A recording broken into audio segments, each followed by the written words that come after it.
Slovo laser vzniklo zo skrátky anglického názvu Light Amplification by Stimulated Emission of Radiation.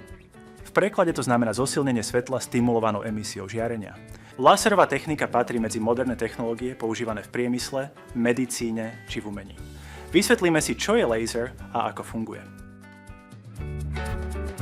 Porovnajme obyčajné a laserové svetlo, všímajme si ich rozdiely.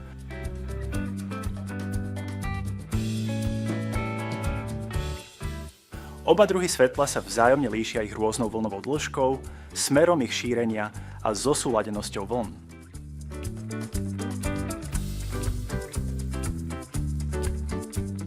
Láserové svetlo je jednofarebné, smerovo zamerané a koherentné, vďaka čomu dokáže sústrediť veľkú energiu do malého bodu.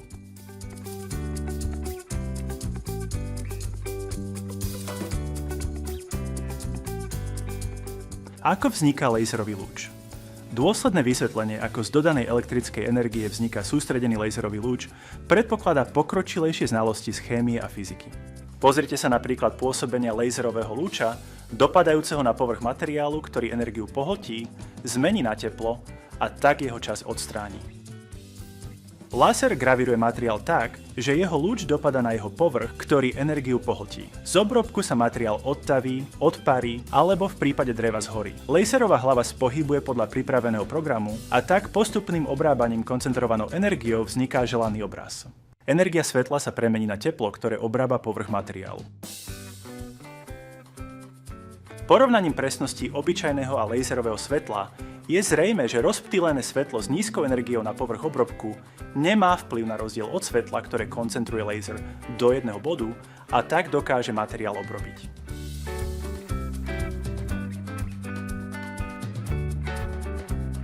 Rozlišujeme materiály vhodné na rezanie a gravírovanie, vhodné len na gravírovanie a nevhodné pre lasery.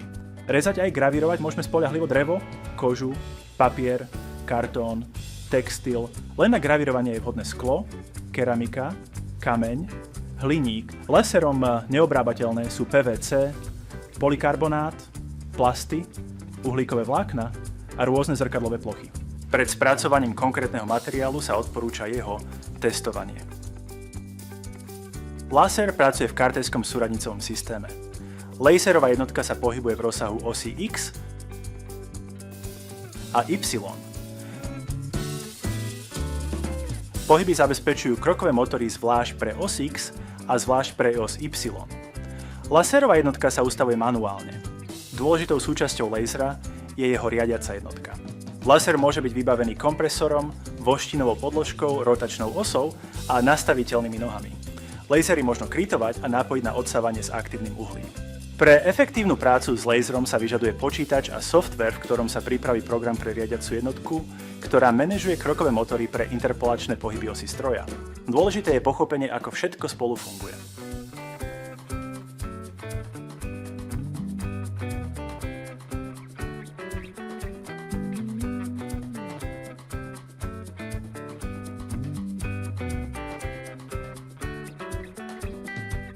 Ovládanie programu Lightburn je ústredné pre pokročilú prácu s laserovou technikou.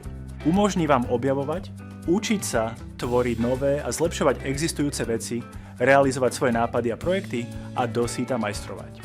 Začnite s inštaláciou softvéru, zoznámte sa s jeho štruktúrou a panelmi, vyskúšajte si pracovné nástroje. Nakreslite si tvary, objavte fonty písma a prácu s ním, zmente jeho veľkosť a zarovnajte ho podľa kríviek. V práci s vrstvami a parametrami venujte pozornosť, budete ich často využívať vo svojich projektoch. Pre využívanie importovaných obrázkov sa ich naučte vektorizovať a ďalej upravovať. Naučte sa nastavovať software pre parametre vášho lasera a simuláciou testujte svoj projekt. Urobte testovanie obrábaného materiálu pre optimalizáciu nastavených parametrov. Na ceste k zlepšovaniu vás budú sprevádzať naše tutoriály, ktoré vás naučia nielen základy práce v Lightburne, ale aj používanie jeho pokročilých funkcií. Podelíme sa s vami o naše skúsenosti. Vaše učenie bude zábavné, budete postupovať svojim tempom a rozvíjať, čo vás zaujme.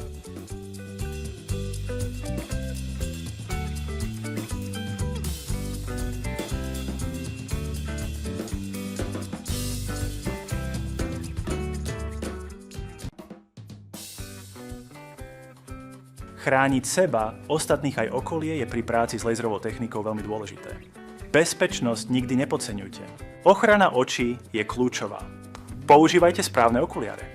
Ochránite svoju sietnicu pred trvalým a nezvratným poškodením. Oči sú nenahraditeľné.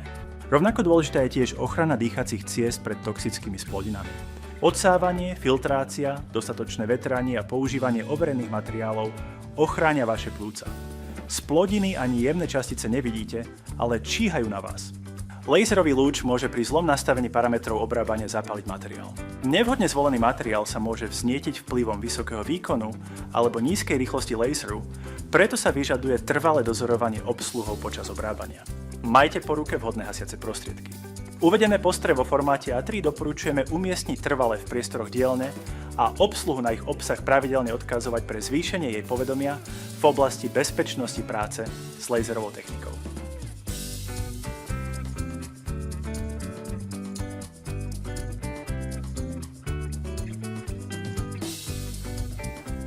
Vytvoreniu vhodne usporiadaného dielenského pracoviska venujte náležitú pozornosť.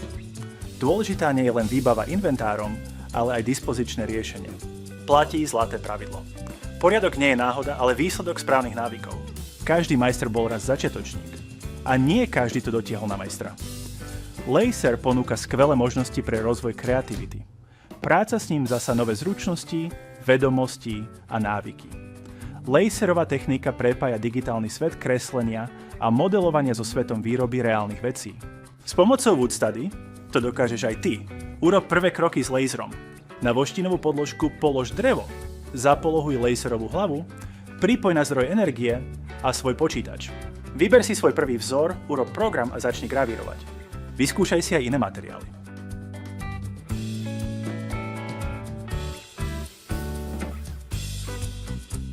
Pripoj kompresor a skúsaj rezať pregleku. S nami je to jednoduché.